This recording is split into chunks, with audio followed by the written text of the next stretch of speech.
It does look like we've turned on UGTV, so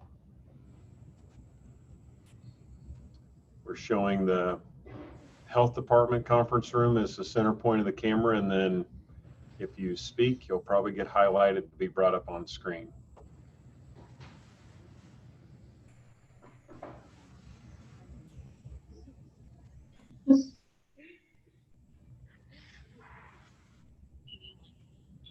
So you could go like this, Terry, or and then you could like. Okay, so now it's on, so we're ready whenever. Everyone else. When I'm done, I'll come around and start. Okay.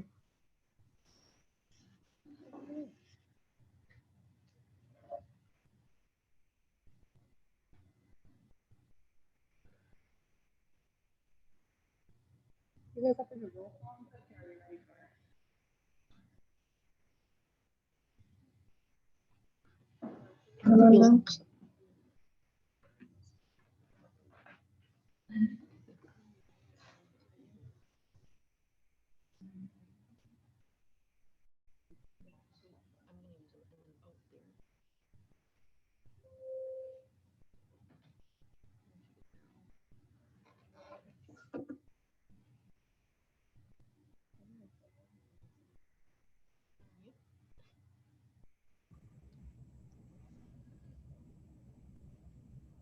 Mayor, I believe we are all present and accounted for, and it looks like the health department is ready for the presentation side of it if you're ready to go.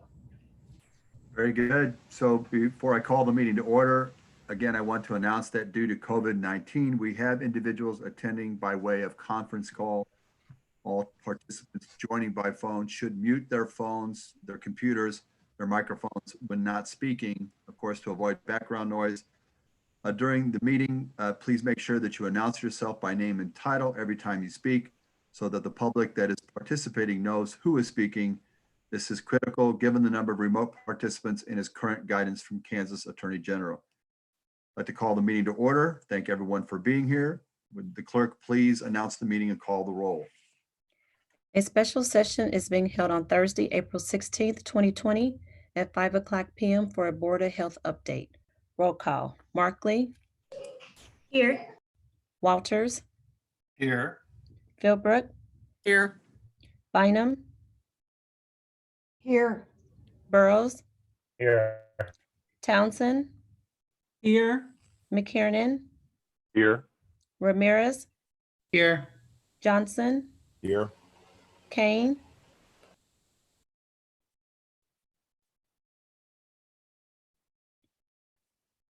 Commissioner Kane.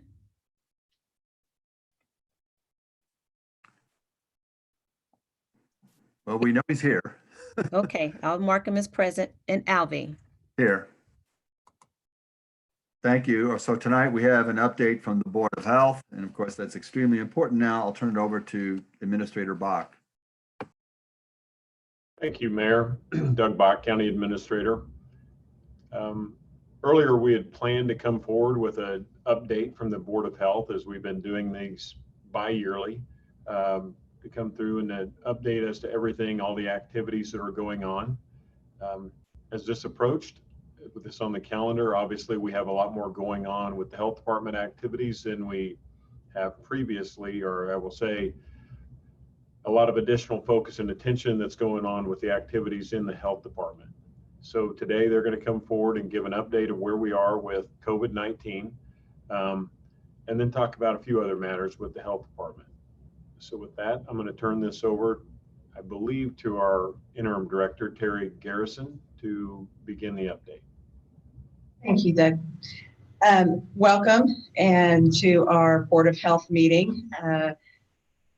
We're happy that you're here. We have a lot of good information that we'd like to share for you. It's been a very, very busy about month and a half, and a lot has been going on. We've had a lot of great help and a lot of collaboration with many of the activities that we've been doing in response to our COVID-19 pandemic nationally as well as locally. So the agenda for tonight is we're going to talk about the situational update, give you some updated information and statistics.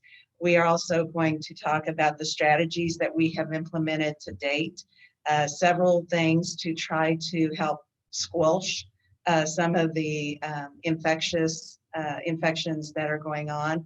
We are also going to give some disparities related information regarding COVID. We've been looking into our race and ethnicity disparities within our county, especially as it relates to the COVID pandemic.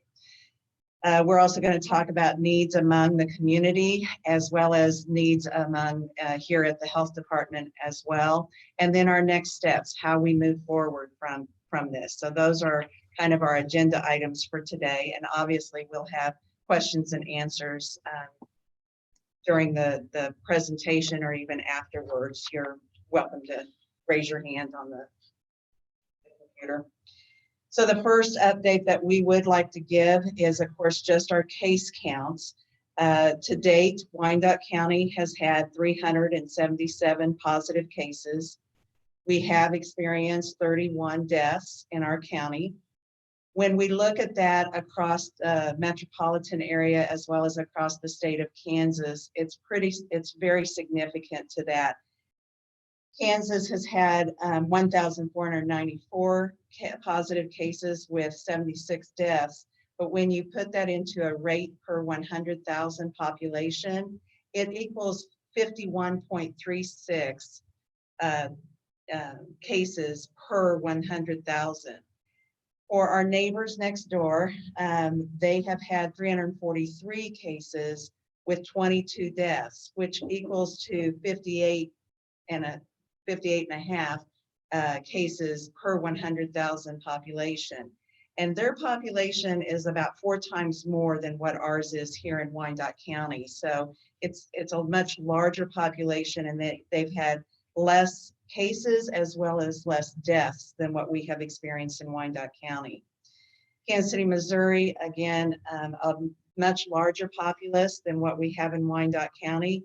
They have less cases, positive cases at 371, and less deaths at just 12 deaths. So that gives them a rate per 100,000 population at 77 per 100,000. When you compare that to Wyandotte County, and we have approximately 165,000 population, and we've had 377 positive cases, and we've had 31 deaths, that gives us a rate of 229 cases per 100,000 population. And we know that Riverbend has been our largest outbreak within our community. And even if we extract the 113 cases that Riverbend has added in, we still come up with approximately 150 cases per 100,000 rate. So it's still very significant for our community, and much more so than the surrounding communities with us.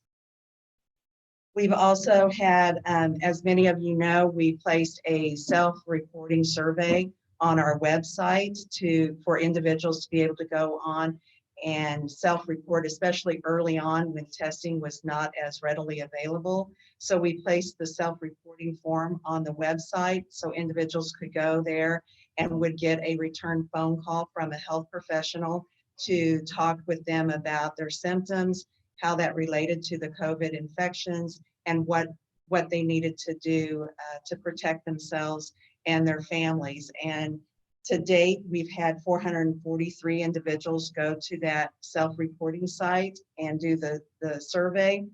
And of those, about 206 of them, we have determined to be what we call probable cases. Now, some of those have escalated into positive cases because now that testing is a little more readily available.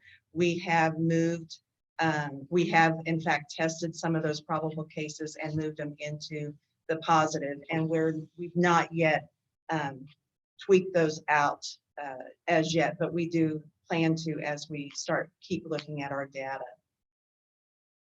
So as we go on, we're going to talk about the strategies that the health department has been using, again, to help us with seeing where the county is within the COVID infection and hoping to help to, again, squelch further infections within our county. So there have been several different strategies that we have utilized. The first is, of course, testing. And Dr. Corvo will talk more about that in a few slides. But we have done testing. We started out with a safety net provider who stepped up right away and set up her community testing site. And then we here at the health department have also stepped up and started doing a testing site as well. Contact tracing. Elizabeth, our chief epidemiologist, I think later on in some slides will continue to talk about how we are doing our contact tracing and the information that has provided to us and continues to provide to us as we try to work through the different outbreaks that we've experienced. And then community engagement, we have Janelle, who is our PIO and communications person here at the health department, and along with Dave Reno, the UG information and communications person. And they have done a wonderful job in doing several different communication efforts in trying to get information out to the public in multi-different formats and in different ways to different populations. And that's been a huge, huge help. And so Janelle will talk more about that. And then the community engagement, I believe Dr. Greiner will talk about the community engagement, some of the disparities that this county experiences, and the things that we're trying to put in place regarding those disparities. And then Julianne will speak to our social distancing and things that we've done regarding social distancing and our next steps. I believe Reiner might be speaking to that.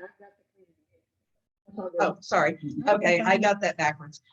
So anyway, those are the strategies, and that is kind of the team that will be speaking to you throughout this evening. Dr. Corvo will be the next. Hi, good evening. This is Dr. Corvo. I'm really happy to report that we are in full swing, 2 full weeks now of testing here at the health department in the parking lot. We've got it down to a pretty well-oiled machine at this time.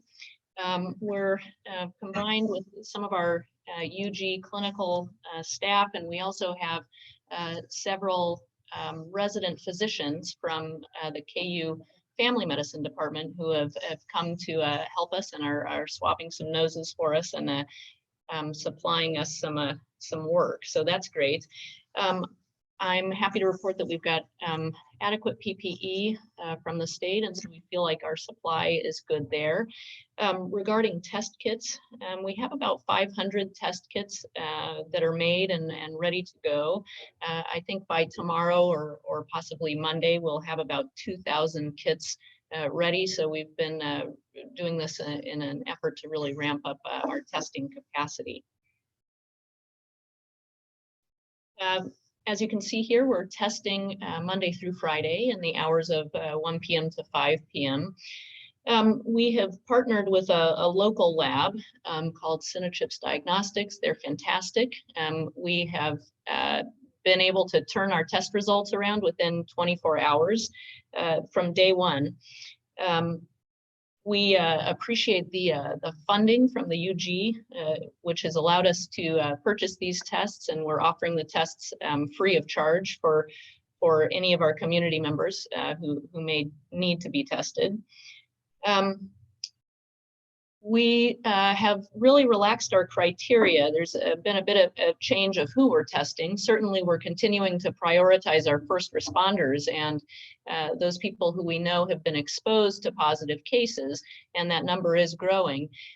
But we've relaxed our criteria in general, such that anyone in Wyandotte County, if they have symptoms that may be related to COVID can be tested if they've had those symptoms within the last 48 hours. To date, we've done 150 tests, and we're seeing that about 25% of those tests are coming back positive. And it's very interesting. The lab has spoken with us about that, and they said, boy, you guys are really screening well. And we think we're using, they feel that we're using the resources very well because they feel that that's a pretty good rate of positives for our tests. I'm very excited to announce that we're thinking about next steps as far as testing.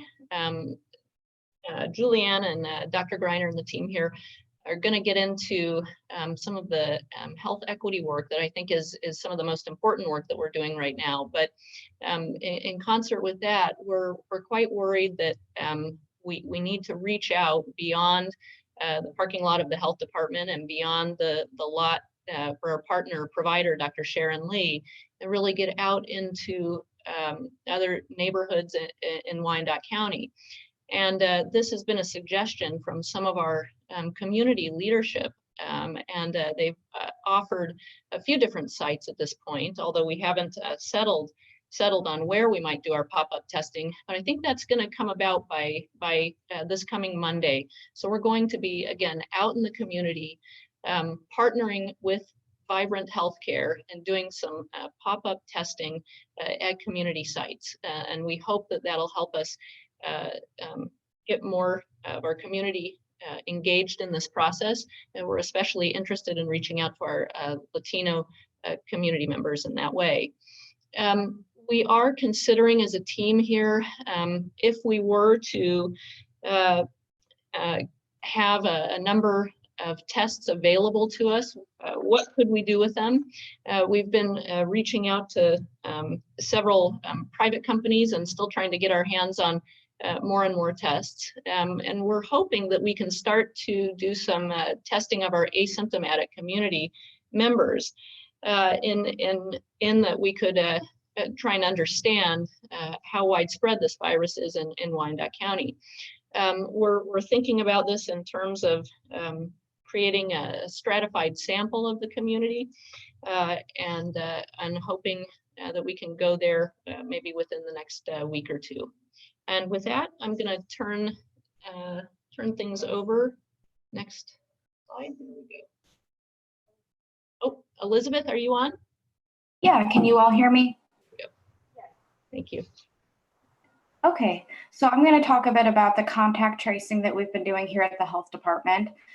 So any positive cases in Wyandotte County get reported to us at the health department, and then they receive a call from the Unified Government Public Health Department. We have a team of contact investigators that call each and every positive case. Yes, all 376 cases that we've had, we do a contact investigation on. So we collect info about other people that they came into contact with and might have exposed to the virus. We require that they isolate at home so that they don't risk spreading the infection to other people in the community. And then any of those contacts that we identify are going to be required to quarantine at home for 14 days from their exposure in case they develop the virus so that they don't spread it within the community.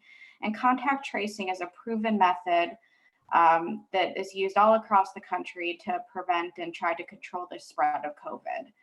Right now, we have a team of 24 investigators that are working every single day to do contact tracing, and they include some unified government employees at the health department that we've repurposed to do COVID investigations, along with a really fantastic team of KU medical students that have been trained to do contact investigations.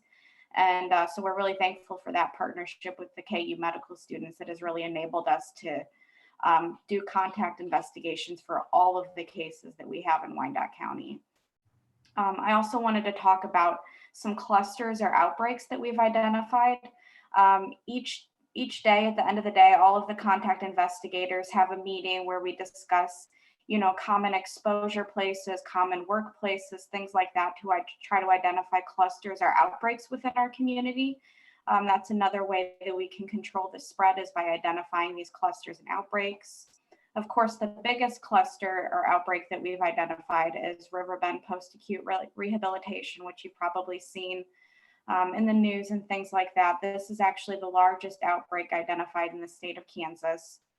We were first notified of this outbreak on April 2nd. And currently there's a total of 116 cases that have been identified as part of this outbreak, including 92 residents that live at Riverbend post-acute rehab and 24 employees that have also tested positive. And we've been working closely with Riverbend to continue to test any employees that develop symptoms so that we can identify cases and conduct contact investigations. Unfortunately, there's also been 19 deaths among residents associated with this outbreak.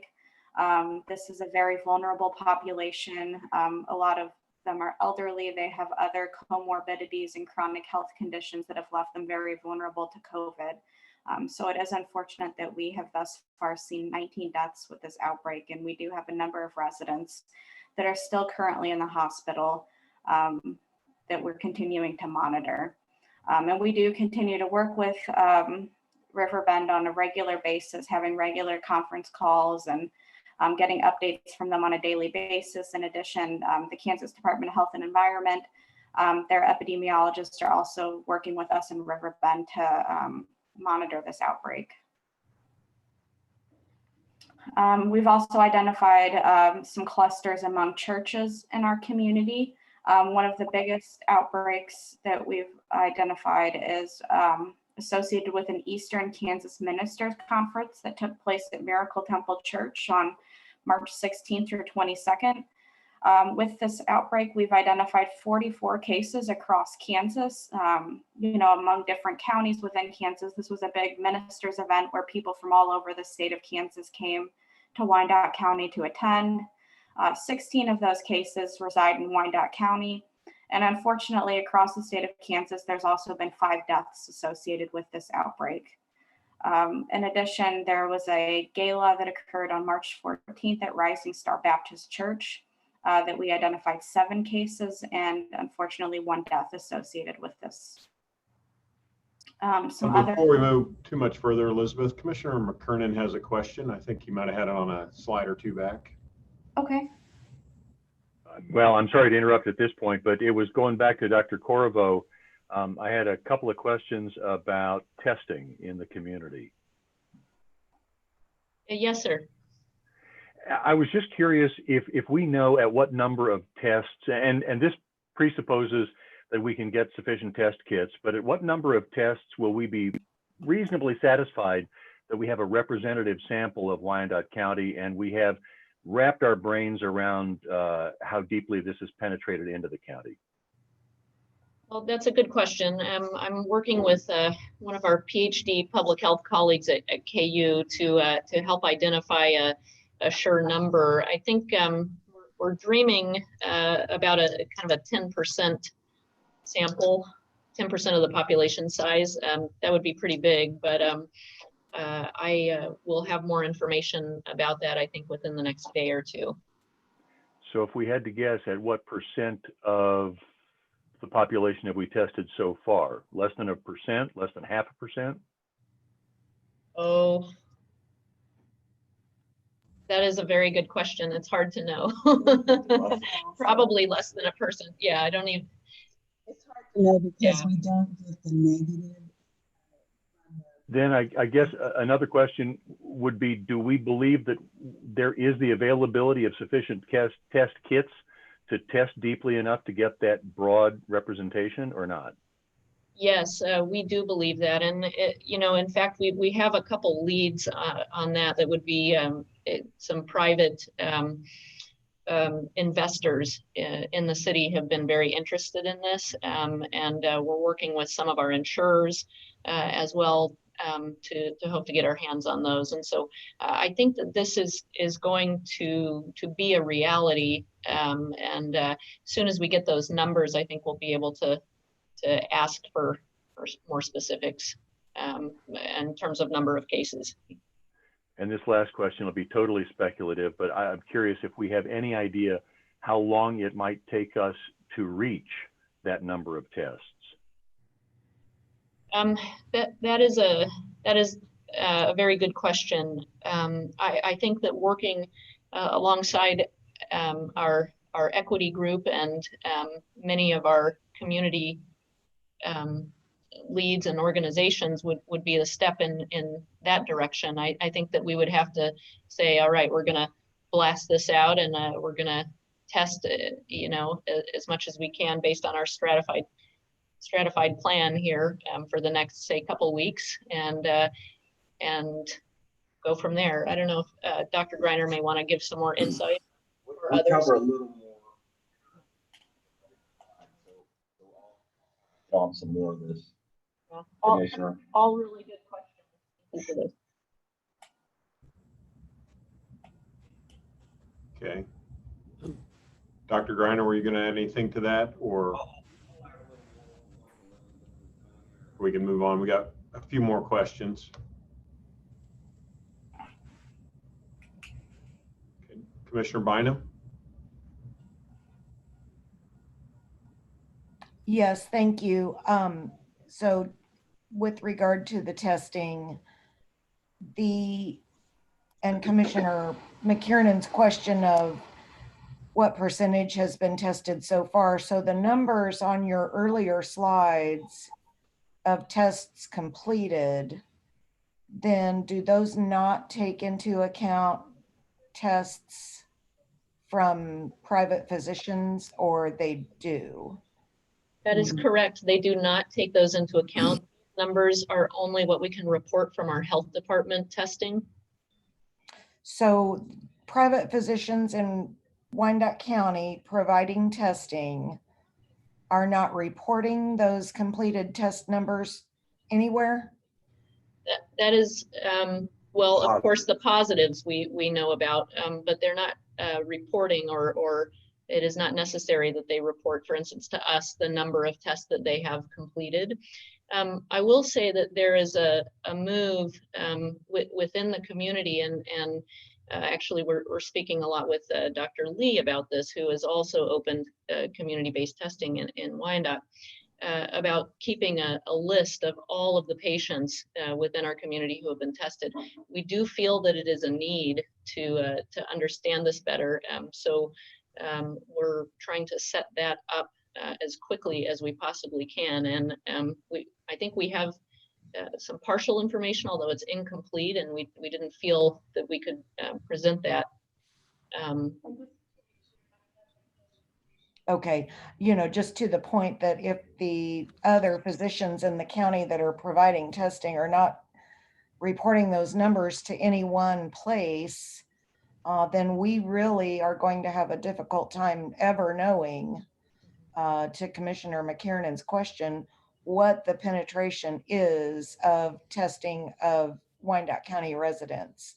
I mean, based on the numbers that you've presented against the population of the county, that's obviously a fraction of a percent.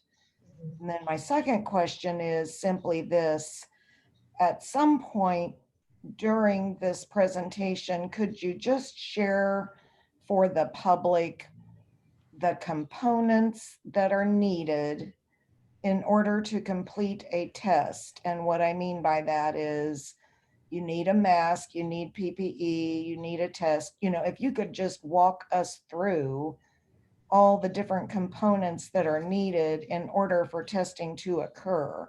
Obviously, you need personnel. Yes, I could do that now.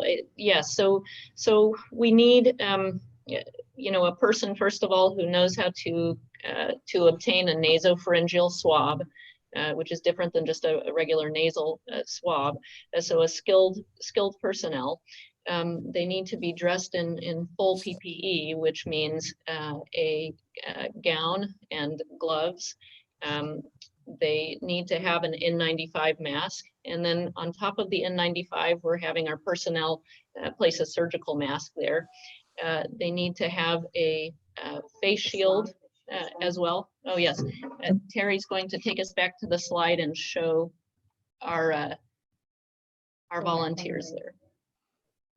Yep, so we can see that all of our volunteers are dressed with the full face shields and the masks as you can see.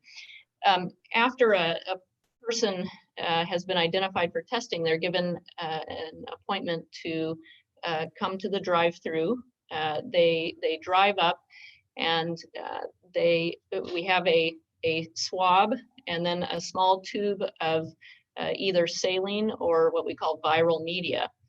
And that person is asked their birth date and name, and once that's identified and is correct, then the usually resident physician then would swab their nasopharynx, and then would place that back into the tube, and then we go ahead and place that in a bag and keep all of our paperwork straight then. Does that give a better idea of the components? Then after that, the test would go over by a courier at the end of the day to the lab, and that would be run immediately. That lab has to have the capacity to run that test. That includes the reagents to do that, and also the machinery to make that possible.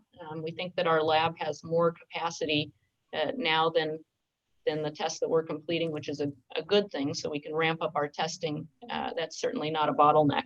And then by the next late afternoon or evening, we have the results back. Yes, that's very helpful. Thank you so much for taking the time to walk us through that. You're welcome. Commissioner Kane. Okay, can you go back to the Riverbend slide, please?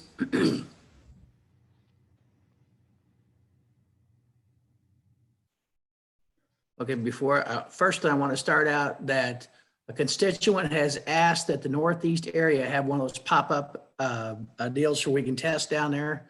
And that was brought up to me yesterday, and I think that's an excellent idea.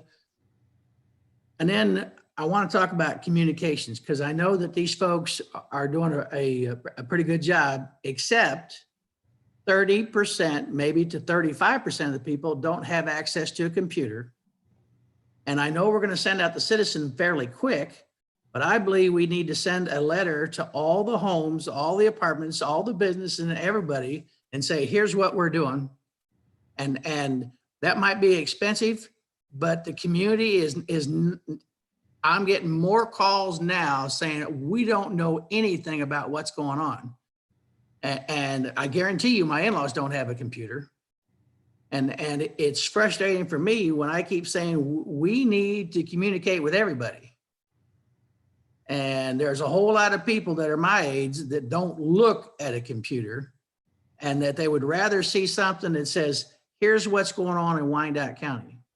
And it would be a lot better doing something like that than we put all this stuff on the computer, which is great. And I get the information, except not everyone gets it. And we're in a time right now where people want to know what we're doing, what we've done, what we're doing now, and what we're going to do in the future. And part of that is this next thing. And the reason I brought this up, give us an example, maybe 4 or 5 examples of what you guys have done at Riverbend.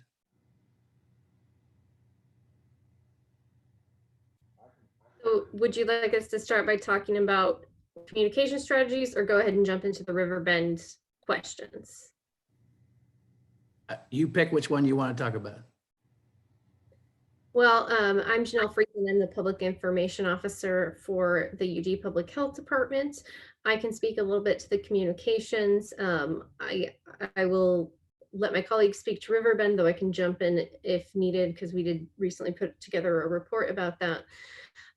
But you're right that we need to continue to work on more communications for folks who don't have regular access to the internet or don't have a computer.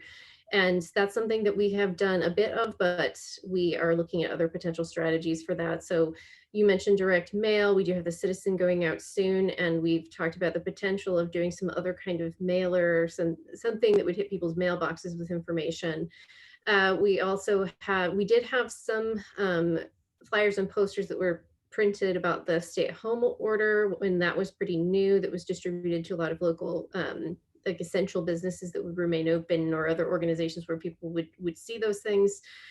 We do have a number of flyers and such that we've shared electronically, but we've shared them with some partners of community leaders who are able to then share that information with the folks that they're in touch with. So I think partnerships are going to be really, really crucial for us to get the word out as well, because it's not just about the format in which we are sending out the information, it's about who's providing that information. And sometimes, people want to hear that from a trusted community leader in their neighborhood. So that's going to be a really crucial part of our communications as well. We also have moved to make many of our resources available by calling 311 if going to the website isn't an option or someone's not comfortable with that. So to ask general questions about COVID-19, to report symptoms, to ask for food assistance, to volunteer or donate, you can call 311 rather than going to the website. The problem, which is a great idea, except how does somebody know that has no access to computer that they can call 311? And Right. That's why I think it's crucial that we send letters out maybe every week until we cover the entire community to say, hey, you know what? You got a problem, call 311.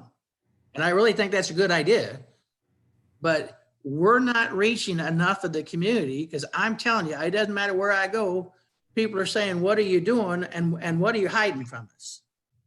And then I'm also being told we're not doing enough. So I want us to start where we're at now, but I'm going to push this letter thing because it has to be done. That we can't sit there and tell the folks, well, wait till your citizen gets there, because that only comes out quarterly. And I think it's huge that when we tell people we're working on, well, give me an example. That's why I want, when we get done here, I want to do the River Bend thing. But if we don't start communicating to the people, they're already upset. And it upsets me because I get it. I don't look at a computer at night.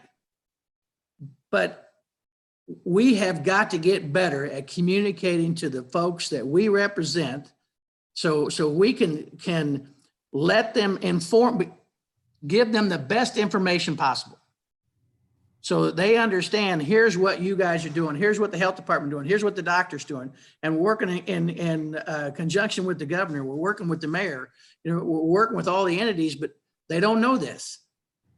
And I get frustrated because I want the people to know as much as possible, and they deserve that right to know as much as possible. I think that, thank you for sharing what you're hearing from your constituents, that, it tells us what else we need to be doing, what we can be doing better. So that's something that helps inform our work. And I know that we have a great communications team. Terry had mentioned Dave Reno, our interim public information officer for the UG, who I work with closely, as well as Alan House has been working with us a lot on our communications, the Sage Communications folks, company that we have worked with to help us with some of this. And I think we can revisit some of the discussion now that most of the stuff is in motion for the citizen. We can move toward looking at other mailer options. And I think we need to continue to push things out to local media, because we know from our community survey that one of the main ways people get news about local government in their community is through traditional news media. So our local news outlets. So that's something that we've put out many news releases and been in touch with a lot of reporters, and that's something we'll continue to do. And I think that we just need to continue, again, working with community partners and listening to the feedback that we get, so that we know what we're missing and what we need to work on. Yeah, and this is Elizabeth. I can talk about some of the actions that we've taken in River Bend with this investigation. And as was previously mentioned, we did publish today a report about River Bend that kind of outlines the timeline and the action steps that have been taken. Janelle, where can people find that River Bend report? That is, if you go to wicokck.org/COVID-19, there is a releases/info tab. That's where you can find all of our press releases, all of our health orders, and one of the recent things posted on there is this River Bend update. And that's something that we'll post updated reports along the way. I believe I got a message during this meeting that's like, here's something to add to your timeline. So it'll be something that we'll update as we have further information as well. Yeah, and so just to kind of outline some of the steps that we've taken, from the time that we were notified of this outbreak, we've had regular conference calls with myself, Dr. Greiner, our medical officer, and some of the epidemiologists at Kansas Department of Health and Environment. We've had regular conference calls with administration at Riverbend to provide guidance, things like separating well residents from sick residents to try to contain the spread, having the staff wear masks, screening staff, screening residents, taking temperatures, all of those different things that we recommended to try to control the outbreak. We've also provided them PPE when necessary, things like masks and face shields if they didn't have enough of those. We've been testing any employees that develop symptoms. We've worked them into our drive-through clinic usually within the next day so that they can get tested and we can identify additional cases. Dr. Greiner's been working very closely providing medical guidance on, caring for the residents, when employees can return back to work, things like that.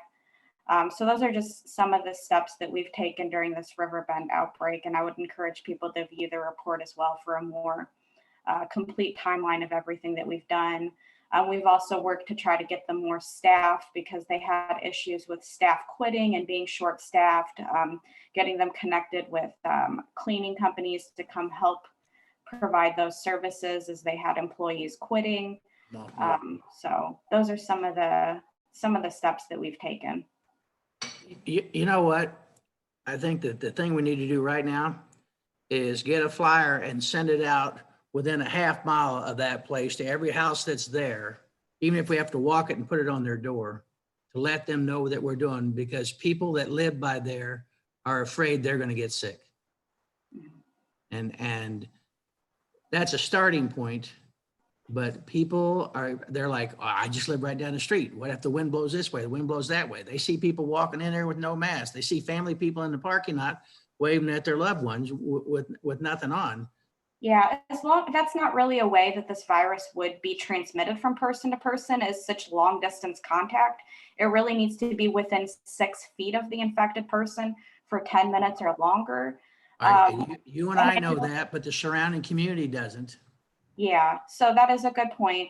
And I know another concern that some community members have raised as well are these infected staff member going to the same Quick Trip as me in the area, or going to the same grocery store down the road as me, those kinds of things. All of the staff that have been tested positive, and in fact, anyone in Wyandotte County that's been tested positive, does get a phone call from the health department instructing them to isolate. So they shouldn't be going to the grocery store or Quick Trip or anything like that. And another thing about we'd heard that people were concerned if they were living in the area around Riverbend, and that's something that in that report, there was a letter from Dr. Greiner, and he does address that concern a little bit in there, and it's something that we could talk about further. It could be something that letter could get printed off and shared in our area. So there's some different options for how we could share that information. All right, good series of questions, and I think that really does challenge us to think about our users that can't get to the access points where we have a lot of information posted on our website. And then of course it is just a public education component when it comes to those around the Riverbend area that I could see could have a lot of, they might be misinformation, but it causes them to have concern, and we can work on ways to get to them. I think we have 3 questions up now. I'm going to call those, and then I'm going to ask if, when we conclude those questions, if we can maybe move through the rest of our presentation, because we may answer some of your additional questions as we go through that. And then of course we can go back to it as needed as we go through that. Commissioner Townsend. Thank you, Mr. Administrator. Just 2 quick questions. One, I'm happy to see the increase in testing sites, but could one or both of the doctors address again for the public the protocol for going to get testing? Can anyone just walk up to any of these? Or if you have a personal physician, must you go there first for testing? Secondly, and this tagged on to issue brought up by Commissioner Bynum. Say for instance, my personal physician is out of Wyandotte County. If I were to test positive for COVID, must my doctor who is out of Wyandotte County report that to the Wyandotte County health authorities? Thank you. So, you want? Yeah, I can address this. So as far as how to get tested, we have a few different ways. If a person does have a primary care physician or a doctor who they see regularly, we have had calls with all of those doctors, and they have gotten our referral sheet for testing. That is an online referral, and so they have been encouraged and welcome to fill that out. Once they do that, that comes directly to our health department here and feeds in, and then we reach out directly to the patient in order to get them scheduled to then come to our drive-through testing site. Another way would be if somebody would like to self-report their symptoms online, they're welcome to do that. At that point in time, they would receive a call directly from us here at the health department, and we would set them up for testing, usually even that day or the next afternoon. We also have connected with 311 so that if somebody were to call 311 and ask about how to get tested, they would be connected also to us here at the health department and scheduled for testing. Something new that's going to be happening starting tomorrow is we're going to be accepting walk up or drive up folks who would like to be tested. Now, we're still requiring that those people have experienced symptoms of coronavirus within the last 48 hours. But if that is the case, we'll go ahead and get them tested.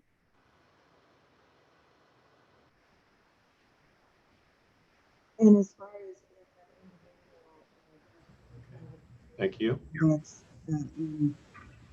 And then the other question about if you got tested at your provider somewhere else besides Wyandotte County, like let's say your primary care physician's in Kansas City, Missouri, or Johnson County, that does still get reported to us.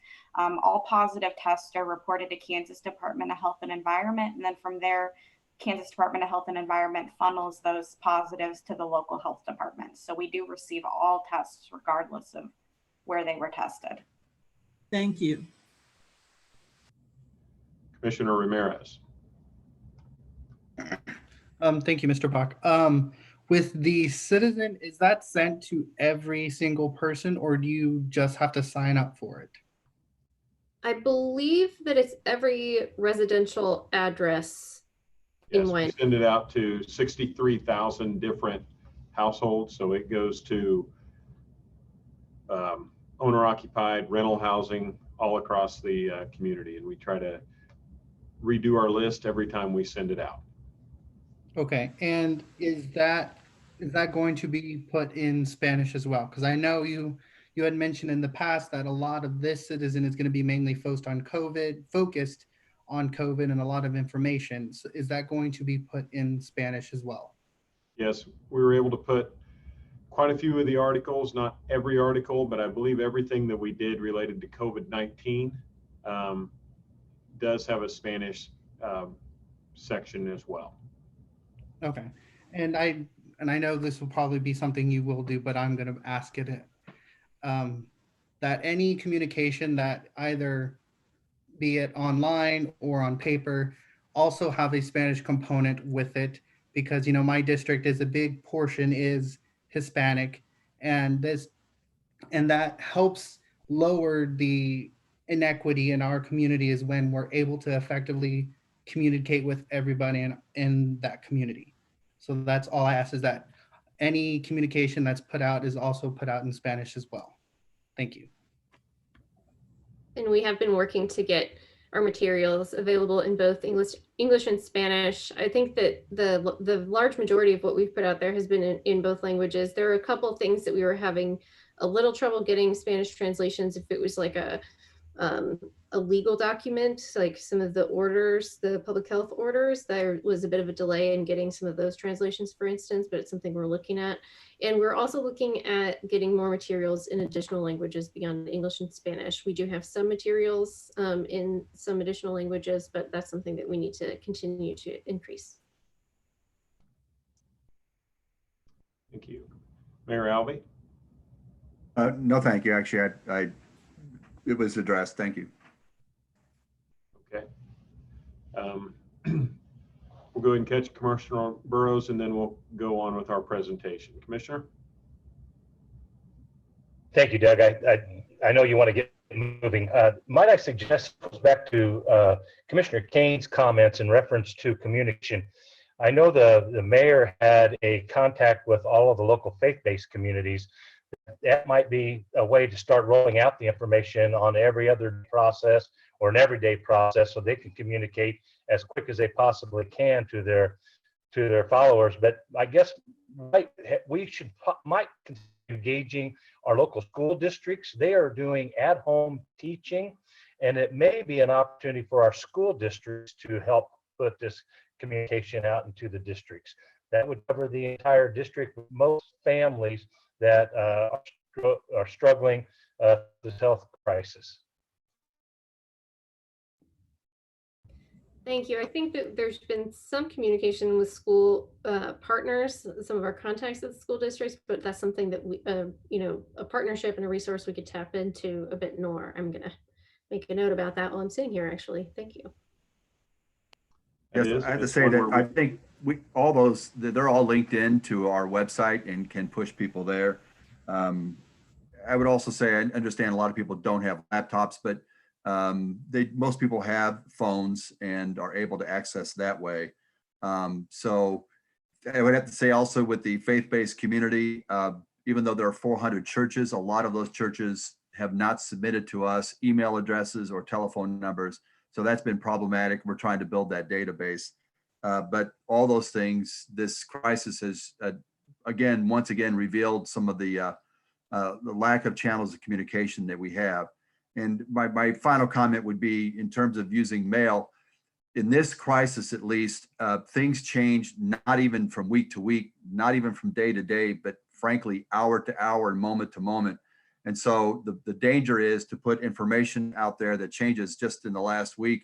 The different initiatives that the health department has launched, if we had reported what was being done last week, that would not be up to date now. So there's always problems. It's not just lack of communication. Sometimes it's communicating inaccurate or past due communication, and we have to be very cautious with that. Agreed. Thank you for bringing that up. That is an ongoing challenge with how quickly the information is changing. Okay, Elizabeth, why don't we go back to where you were with the presentation and let you all continue on. All right, thank you. So some other clusters that we've identified here in Wyandotte County, Delaware Highlands Assisted Living, we've identified 3 cases among employees. Liberty Fruit Company, we've also identified 3 cases among employees. Also at Bonner Springs Walmart, and most recently at Kellogg's Kansas City Bakery in Kansas City, Kansas. We've actually identified additional cases since this presentation was put together. They're now reporting 6 employees that have tested positive at Kellogg's Kansas City Bakery. With all of these clusters at workplaces, when we identify them, we reach out to the workplace. We usually reach out to HR or to a manager at the workplace so that we can make sure that they're aware that these employees have tested positive, that they're putting control measures into place, that they're communicating with their employees to let their employees know that people have tested positive at their workplace. And we're also requiring that any people that have come into contact with positive employees at these workplaces quarantine for 14 days to try to prevent the spread within it. When you look at these workplaces, you can see that one of the things that a lot of them have in common is they're working closely with either each other and like a factory type of environment, or they're working with the public, which does kind of put them at increased risk of COVID versus a workplace where maybe they're more separated in separate offices or things like that. So we do continue to monitor these clusters and within workplaces in Wyandotte County. And then, so I'm going to go ahead and transition it to Janelle, and she's going to talk a bit about some of the communication strategies that we've used for COVID. Thank you, Elizabeth. Yes, this is Janelle Friesen, the Public Information Officer at the Health Department again. And I know we've covered communications a bit already, but let's talk about a few other aspects of that. So I wanted to start first by some of the main things we've been communicating about recently, and then how we've been doing that. So some of the main focus areas, I know this past weekend, a lot of the focus was getting information out about religious gatherings. There had been things coming from the state and locally with guidance on what people could do to remain safe, and recommending that people hold religious services remotely when possible. But there was also the option of things like parking lot services, and we were providing specific guidance on that. And so I know that there were some things in local media about that. There were things that we were putting online and sharing with many of our community partners, some of the faith leaders in the area.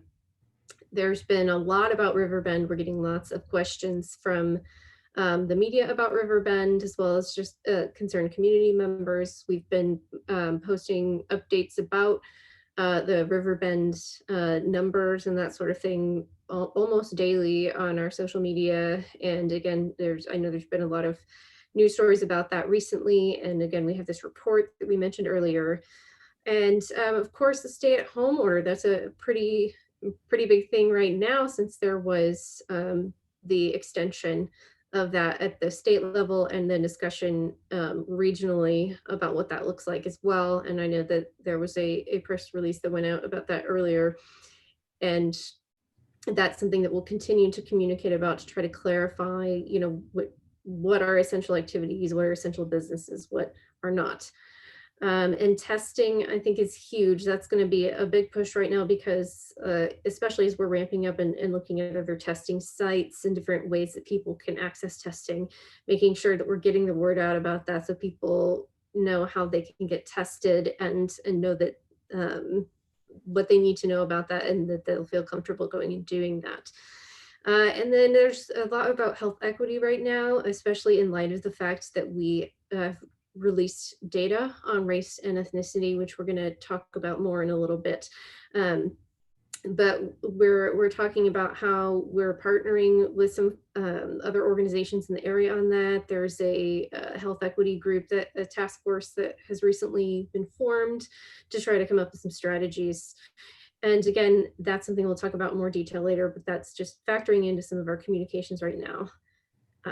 Okay, so how we're communicating, we mentioned the citizen that's going to be going out very soon. I believe it should start hitting mailboxes early next week, as of what I last heard on that. And then we've been putting out a lot of special editions of the e-news.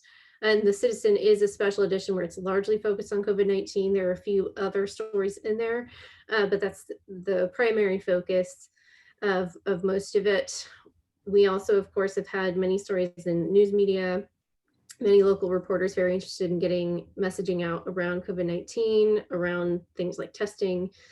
We, of course, we know there are the access issues with web content, but we have been using our website and continuing to add more resources.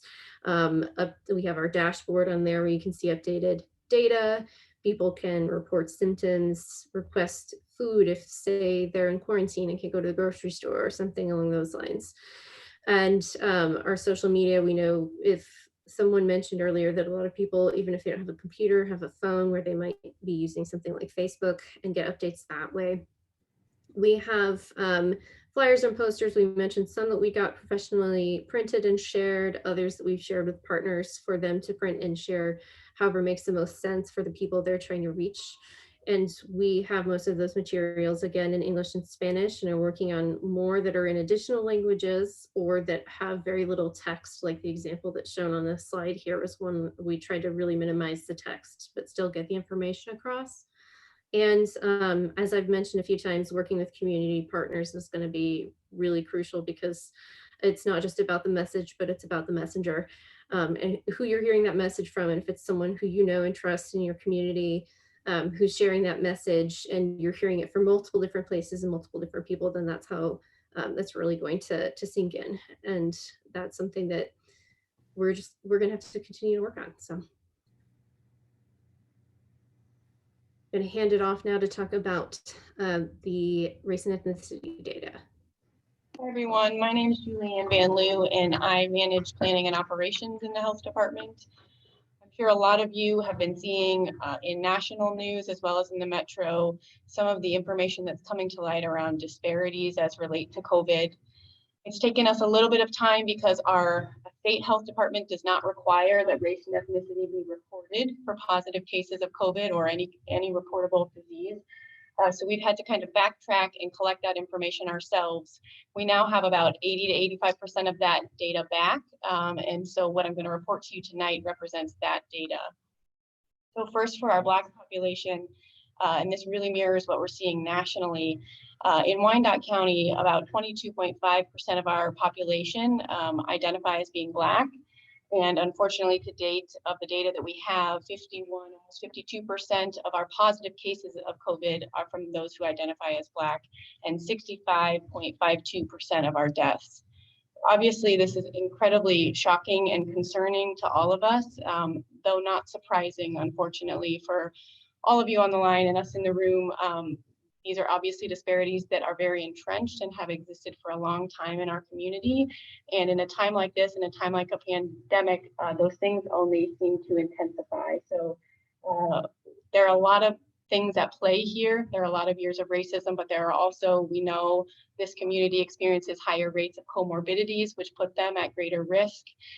They also are less likely to have health insurance, which puts them at higher risk for having delayed access to health care, and a number of other reasons. And we'll speak a little bit about what we're doing about it, but that's kind of the data we have for the Black community. Interestingly, it's the inverse with the Hispanic population that we're seeing. So Hispanics make up about 28.4% of our general population, and yet are only about 14.13% of our positive cases. Now, we don't think that this is because it is actually a lower rate among the Hispanic population. We actually think it's due to lack of access to testing and some trust issues with where testing is being offered, potentially a failure on our end to reach those communities with our messaging and ensure that they have the access that they need. So this is, again, one of those areas where we know we need to do better. We know that this disease does not, you are not predisposed by your race or ethnicity to this disease from a biological perspective, right? So all of the things that we're seeing here are the result of the systems that we have in place and the behaviors that we are undertaking on a daily basis. So this is the data in a little bit of a different format. What's important here is the farthest right column. Terry alluded earlier to, we typically use in public health rates, which basically means that we're comparing apples to apples and looking at any particular group based on 100,000 individuals. So you can see here that our Black race-specific rate is significantly higher than for our other races or the white race, and Hispanic significantly lower. This is for positive cases. And then here again for deaths, the Black race having a significantly higher rate, and our Hispanic rate being 0, not having any deaths. So kind of a highlight of the data. We'll be continuing to collect that data in hopes that we eventually have 100% of race and ethnicity reported for all of our positive cases and deaths. And we'll continue to put that data out to the media. We really feel strongly that we need to be transparent about this. There is nothing to cover up here. This is, not news to a lot of us, but we need to make sure that that conversation is ongoing. So one of the ways we're trying to keep that conversation ongoing is we've created here not within the health department, but kind of run by the health department, a health equity task force. We've tried to be very purposeful in our selection of members who really represent these populations that we know are at of highest risk and who are having poorer outcomes. So we've put together a group of gatekeepers and stakeholders who can really speak to the needs and experiences of those population and provide us with kind of that context that some of us here in the health department are lacking, quite frankly. So we've had our first meeting of this task force earlier this week, and it was, we feel, quite productive. We got a lot of good ideas kind of generated, both about why we're seeing what we're seeing, and then also about what to start to do about it. So some initial strategies that have come out of that group, first, really identifying that need for pop-up testing for a couple of reasons. One, because geographically, the Southwest Boulevard Clinic and the health department are kind of in one area-ish of the county. And so we need to make sure that geographically we're getting out into other locations. But then two, ensuring that there's more testing opportunities not associated with local government. We know that there's some unease for some populations in terms of accessing government services generally, and health-related services specifically. So really trying to get out, as Erin mentioned, we're hoping to have a pop-up testing site as early as Monday, hoping to have that location nailed down tomorrow actually, and to do a lot of media push this weekend about that.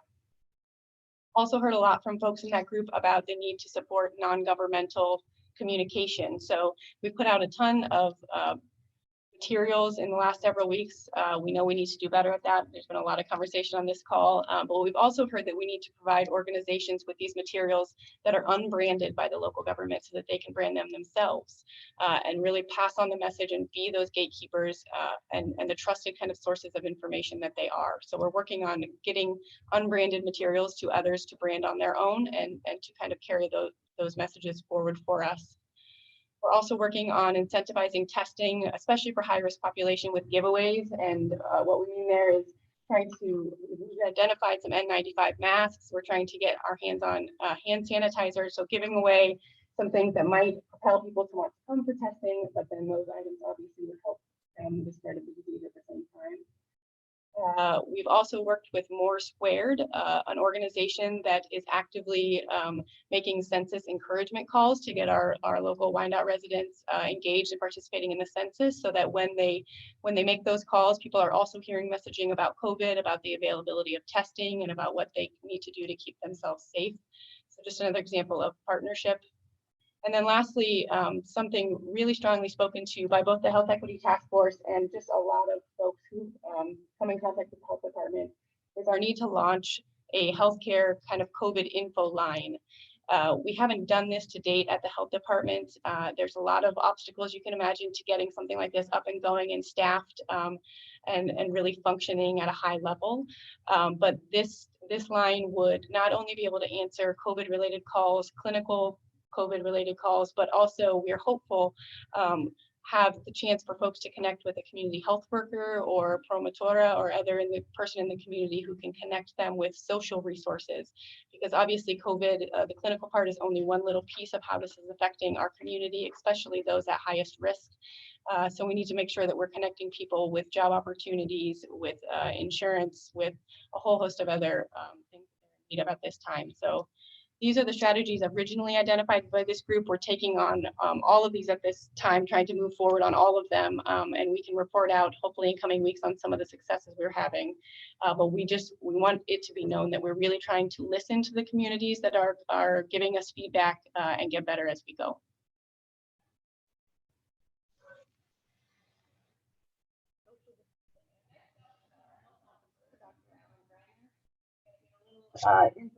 As you guys are changing sections here, I'm going to go ahead and have Commissioner Ramirez ask his question because I think it was probably pertinent to that area. Commissioner?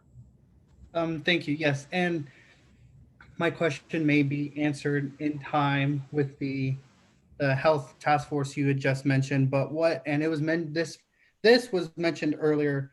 What are we doing, or what is being planned to do to help with that fear of the Latino community? You know, with everything nationally, and there's a lot going on, and they may be afraid to ask questions, get help. And also it goes along with the communication piece, you know, getting that information out. So I hope this health task force finds very good strategies to do that, because it's very important that we get all the data information that we can.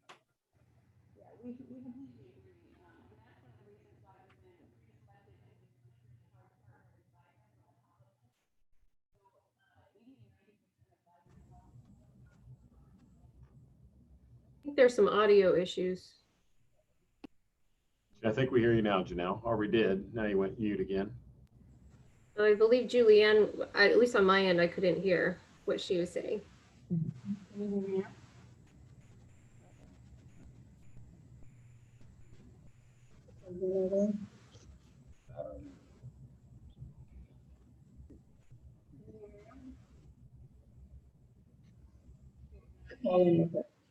Do we lose the audio in the health department? Yes. While we get that back, I would like just to respond to Commissioner Ramirez. Can you unplug it? Commissioner Ramirez, I've been on Yeah. several podcasts, Facebook Live with Spanish Facebook Live sites. I've been on Univision twice now. I've also been on Christian Spanish radio, been interviewed, I think, 3 times. They have been reaching out to me. I've been trying to stay in contact with them. So they're doing a great job actually of getting the word out. They will call me and ask if there's any updates. And so that's been happening on a regular basis. So we're really trying to reach out and let them know, try to keep them safe. So hopefully maybe the communication is back.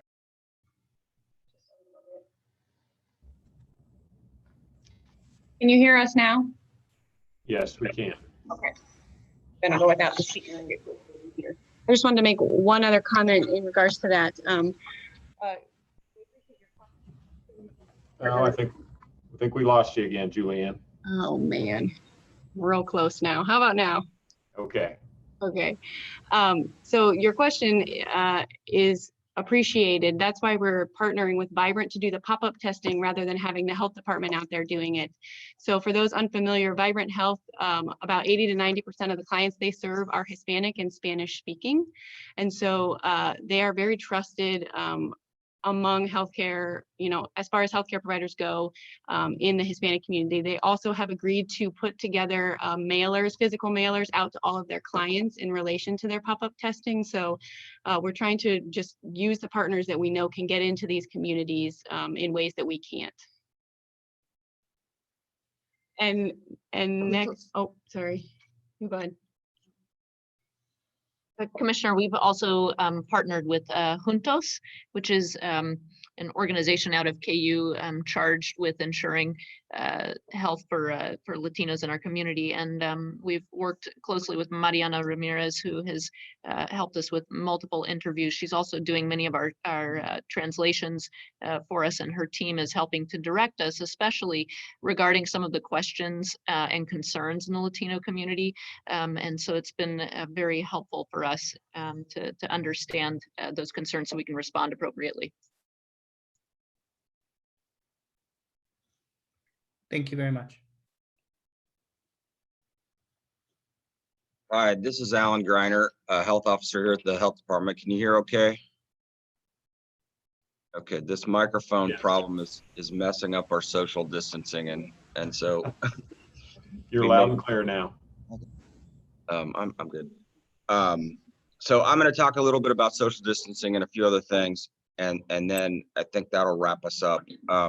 So I believe everyone's aware that Governor Laura Kelly announced yesterday that the state of Kansas would be extending their stay-at-home order until May 3rd. And that order actually supersedes our stay-at-home order, although our stay-at-home order runs until, I believe, the 24th of this month. And so we will be under the governor's order until May 3rd. We believe that social distancing is having impact based on the data that we are seeing, and especially the hospital utilization data.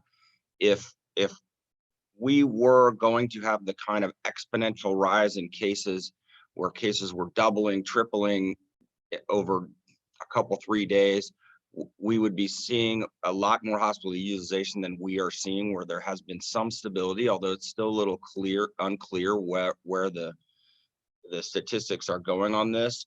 So we are really in favor of this continuing and probably continuing on beyond May 3rd. We'll talk a little bit about that more here in a minute. We feel like compliance has been very good with these orders. The police department has only had to visit 4 businesses more than one time. They're taking an educational approach by and large. So most of the time they're able to go out, have a conversation, provide some education, and the businesses that are deemed non-essential are complying. They're getting fewer than 5 calls a day. We've had what we think is excellent coordination with the police department, sheriff's department. We're having calls every day, communicating on a regular basis. We've only had one positive case that's connected to our jail system. That was a staff member.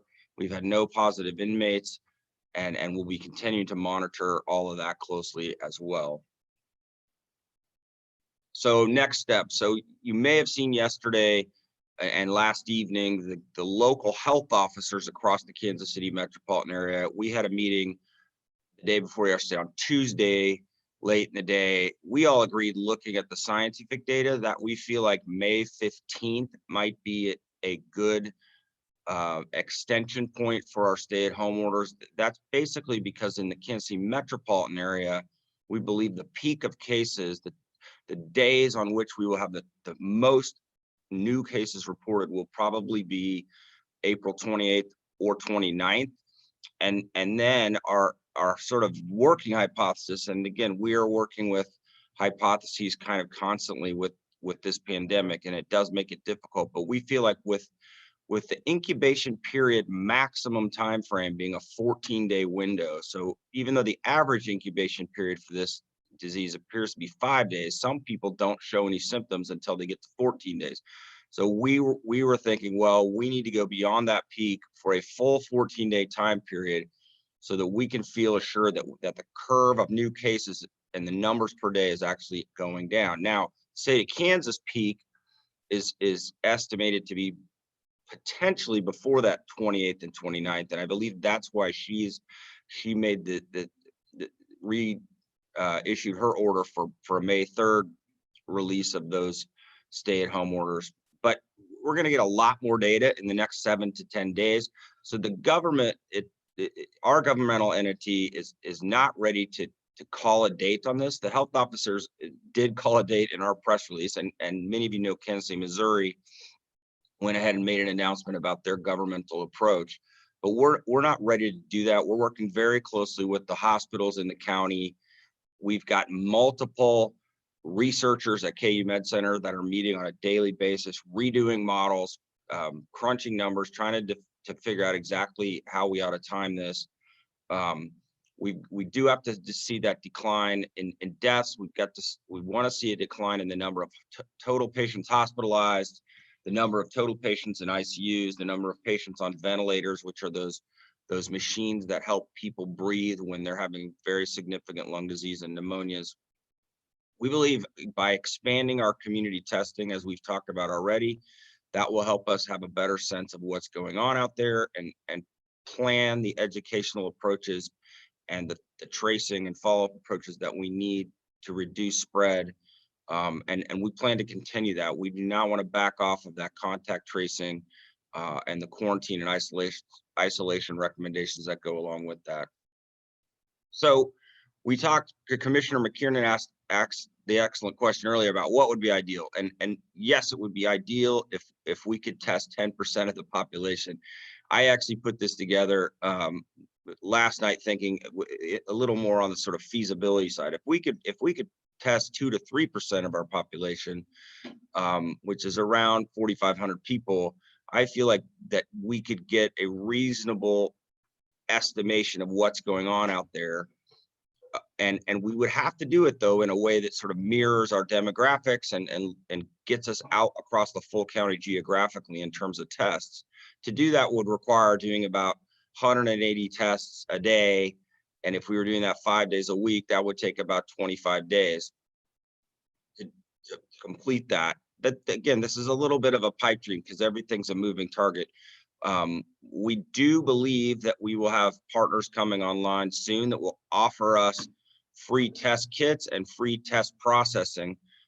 We are thankful for the $50,000 that the UG has allowed us to utilize to get our testing started, but we believe partners from the University of Kansas Medical Center, as well as some local business partners, have put together a program that will allow us to expand testing without any cost. Back to social distancing, we believe that reopening and change in ordinance there will need to be gradually completed. We don't have the full plan in place for that yet, but we have a team working on that as well, trying to find best practices and develop that plan. There may be things such as determining what size of businesses could reopen. There may be things like trying to determine whether some activity that's taking place out of doors is less risk than something that's taking place indoors. We'll be putting that together and reviewing that both internally as well as with a number of stakeholders. We've also got to be prepared for a second wave. If we know that that's possible with the SARS epidemic from the previous decade. We actually did see in Canada, we saw some second wave problems where things changed, and then they had almost as big of a second wave as they had with their first wave of cases. So we want to have a plan in place in case that does occur, and we might have to go back on some of the changes we make and reinitiate some policies and restrictions should that occur. So some frequently asked questions that we just want to review quickly. We now, for the last 6 days, have had a CDC recommendation that individuals wear fabric face masks, if at all possible, when out and about, leaving their homes, especially when they will be in environments where they might be within 6 feet distance from another individual. This is mostly recommended so that that individual who's wearing the mask is actually less likely to transmit the virus to somebody else they're around.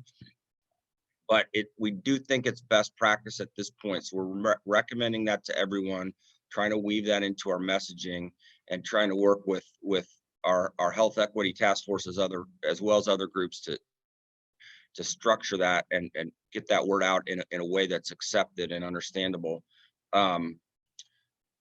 What have we needed in terms of financial support? I did mention the $50,000, and I think it's on our next slide too. That's been a huge help. There are lots and lots of organizations stepping up and contributing to the efforts around COVID.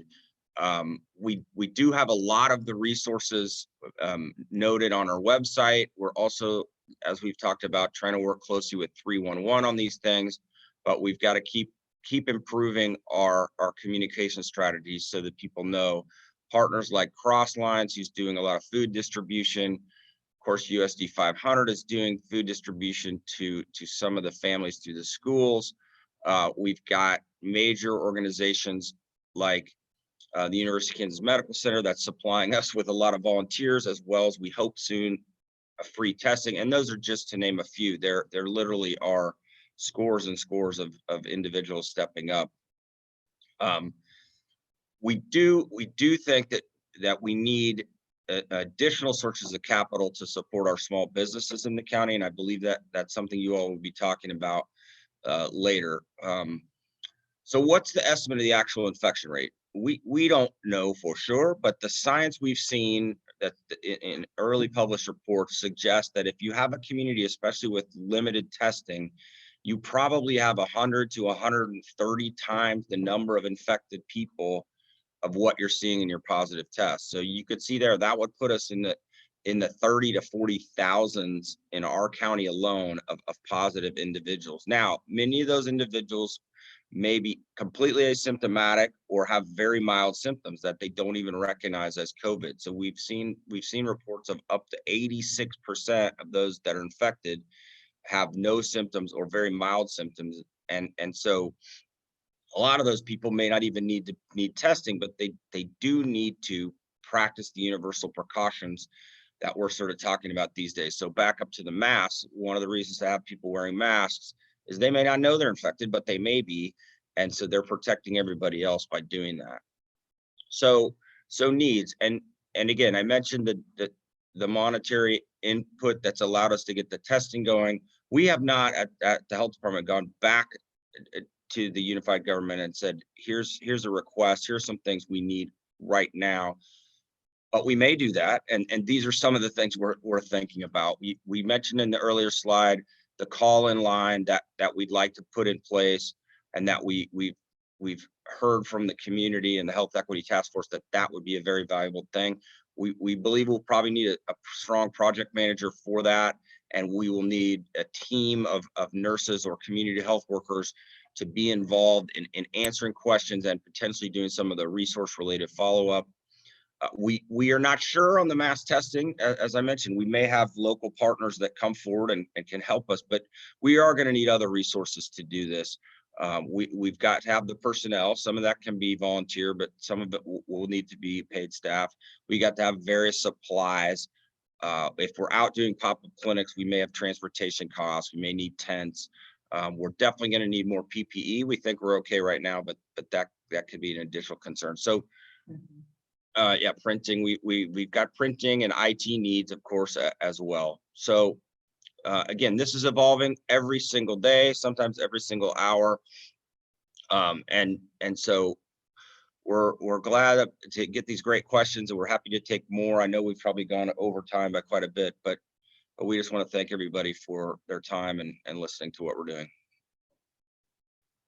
All right, thank you very much. We have a few questions to come in. So Commissioner Johnson. Thank you. And Dr. Briner, I want again to be appreciative of all the work that you and all the folks over in Terry and all the folks over at the health department are doing right now. With regard to health disparities, I'm looking for strategies in terms of how we can better engage the communities that have been most affected, particularly the African-American community, with the percentages being so high. And I know it's been said that that's expected, but to me, when you're talking about 50 to 60% in terms of testing positive and even the death rate, that seems an alarming amount or percentage rather of those things that are happening within the African-American community. To me, it seems that we need to really consider an aggressive approach in terms of how we deal with that, particularly as those percentages are so high. And from the data that we are collecting, can we pinpoint specifically where those persons live in terms of their address and begin to look at maybe going into those particular areas to do more testing? You know, I heard it mentioned the Northeast area, but the African-American community lives throughout the entire county of Wyandotte County. So unless someone confirms that there's a higher level of positive tests that happen in Northeast, I don't know that we can just assume that. But it seems to me that we would need to have a much more aggressive approach in dealing with that, particularly with those percentages being so high. Yeah, and we agree. It's alarming and really unacceptable what we're seeing in that regard. And I think some of us have worked on these kind of health disparities issues in other instances and conditions. We are mapping the cases, so we do have the ability to do that. The mapping department and others in the UG are helping us with that process. So we will be trying to target some of the pop-up testing activities. Although part of the pop-up testing work also is to build trust, because I think we feel like we need to build trust. And in some cases, there are good reasons why citizens might not have trust in us as entities working for the government, or those of us that are in healthcare. We've seen that lots of times with other things as well. So we're working hard to build trust. We have a whole group of pastors and faith leaders involved in activities. We had a very, very large faith leaders call this morning, but within our health equity task force, we have some folks that we really think are key influential leaders that can help us craft what we're doing appropriately. I've always felt like, and I do believe that we have had some momentum in recent years here in Wyandotte County, that the best way to address health equity problems is to deeply partner with the communities affected and just keep working to deliver as much service and as many programs and projects as you can. Now, sometimes it doesn't look super strategic to do that, but I do think, for example, if you look at our community health improvement plan and what's going on with that, for example, the steering committee that's involved in that, and some of those folks are also helping with the health equity work. That group is a proactive group and have chosen some issues with our community health improvement plan that are sort of non-traditional for healthcare and even public health. But by showing the community that we're willing to work on non-traditional things such as housing or job creation, I think you create a different culture over time. It takes time, but but this is one where we don't have a lot of time.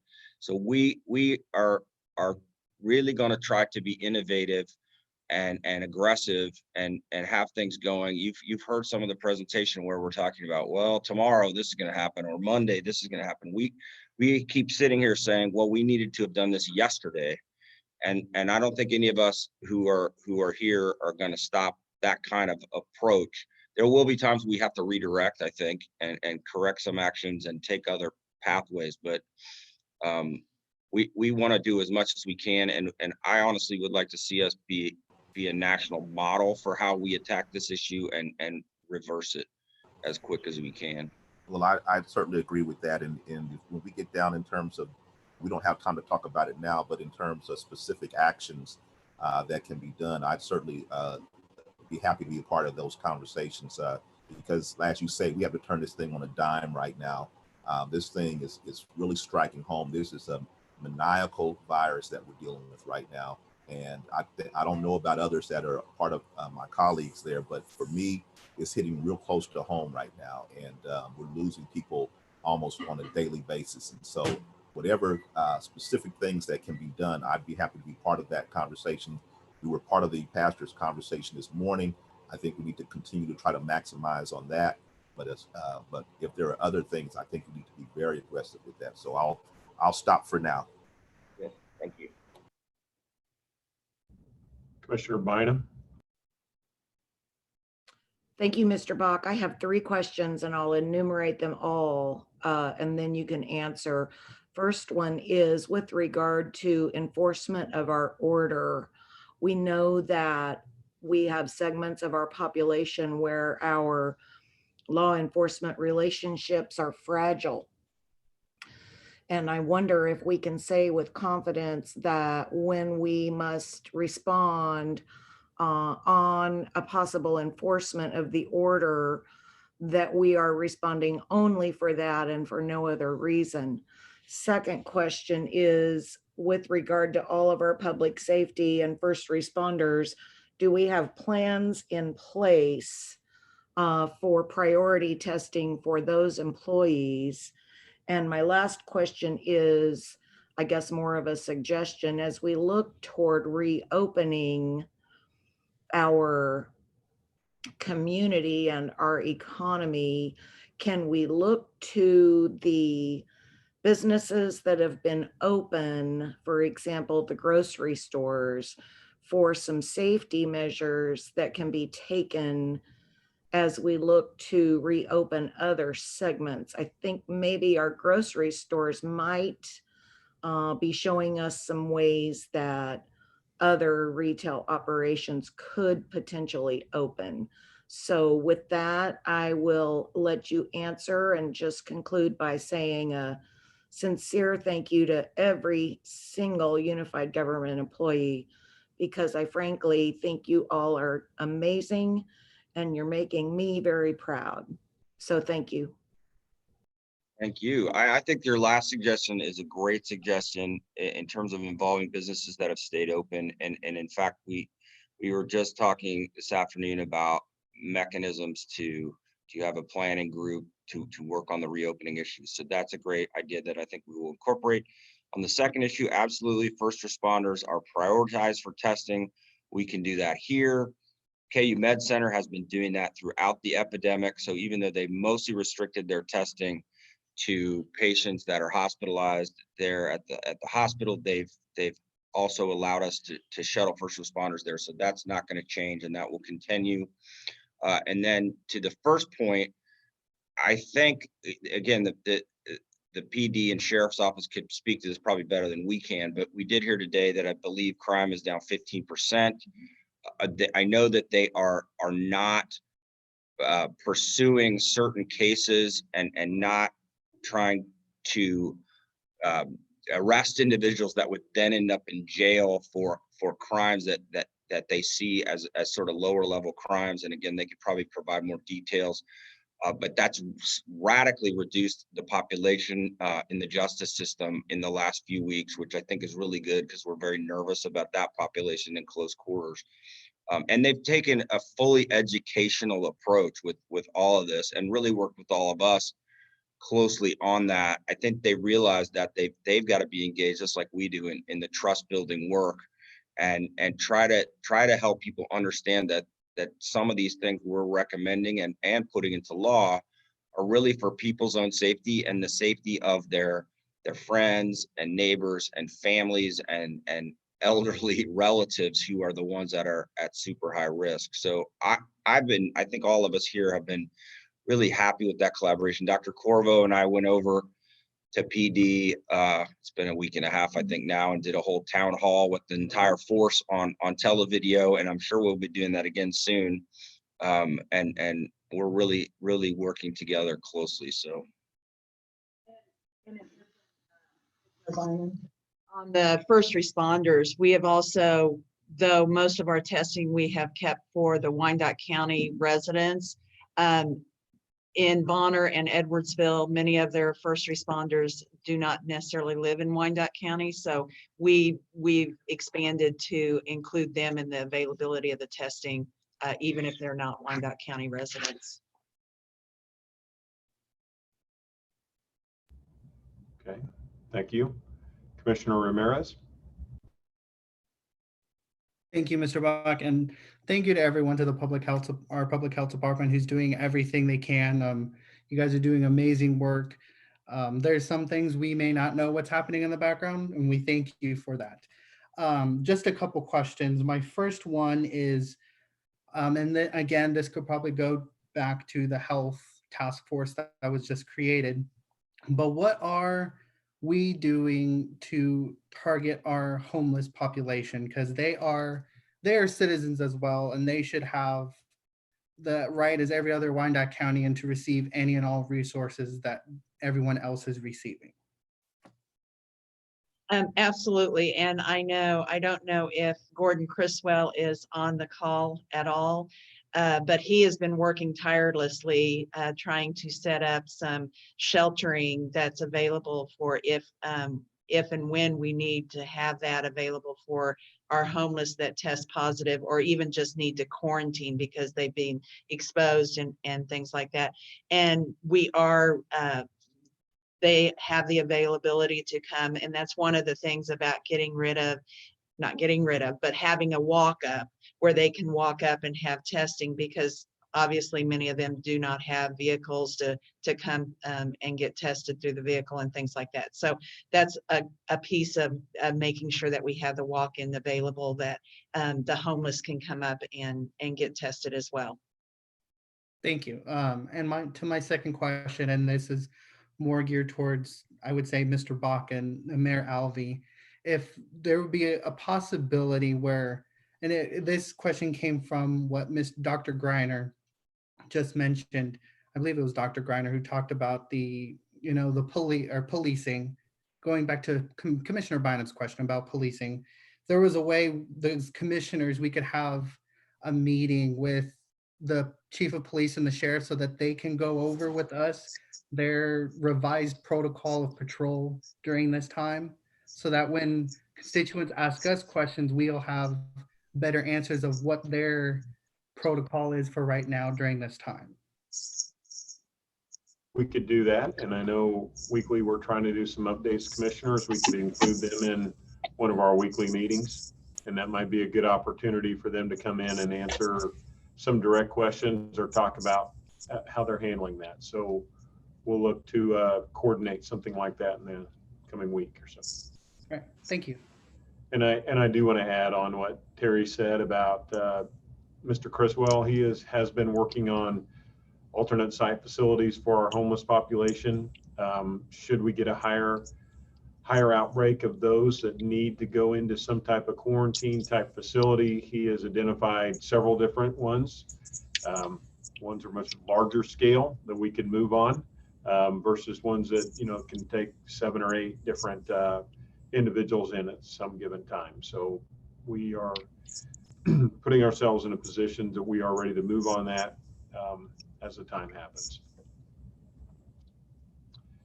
Commissioner Kane. First of all, I want you all to know that Riverbend is in my area, and those that area are concerned, and so am I. And I know you're working your tails off, but we just need more communication. And then while we have the police department there, I'd like to have the fire department and the sheriff's department to let us know what they're doing as well. Oh, they said that we would do that. But we don't. Okay, we will work on a coordinated session where we can hear from our public safety people as we go through our updates. I don't see any other commissioner questions coming on at this time. As I turn this back over to Mayor Alvey, I did want to make the comment, and I appreciate several of you have came in and made comments and thanked the health department and everyone for the work that is being done. I really appreciate that. I'm going to add to it, this staff that is here tonight, along with many other in the health department, are working very long days. I think their 12 to 14 hour days is kind of fallen into the norm for them, 7 days a week. So I really appreciate all the work that they're doing. It's long hours going against something that's unknown. So what they're doing from the health side of it, the communication side of it, along with many other unified government employees who have stepped in to help out. Some have transferred over to help out in those areas, but these individuals are doing a fantastic job for us. Mayor? Thank you. And that concludes our special session. We'll reconvene at 7 o'clock as the Board of Commissioners for our regular commission meeting. Again, thank you to all the members of the Public Health Department who worked so hard and smartly. Thank you.